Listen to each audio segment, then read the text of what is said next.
All right, can you hear me?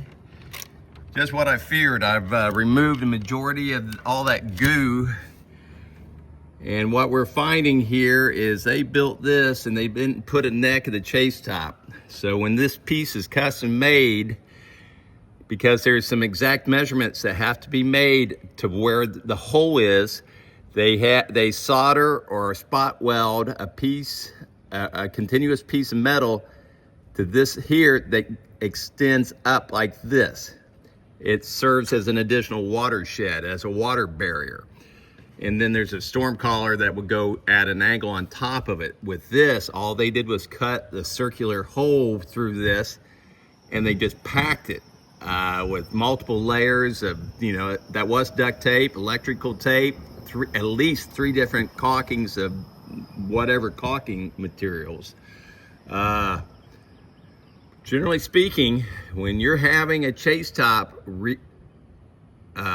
put on or replaced, you never want to do it this way. You never want to do it this way. You want the proper chase top with a neck, preferably soldered to where even the soldering is watertight, but even with that, we put caulking in the seam just as a double prevention. And you want to have it primed and painted both where the drip edge is and the top part where nobody can see. What typically happens is nobody can see the flat portion, so they never paint this, which is insane, because it doesn't even have to be painted pretty, but that additional layer of paint really helps out a lot. So I'm gonna have to send, before I do anything else, send the customer my findings and see how he wants to proceed. I mean, the appropriate way to do this is, now that we know what we're dealing with, is to have a new one built. But there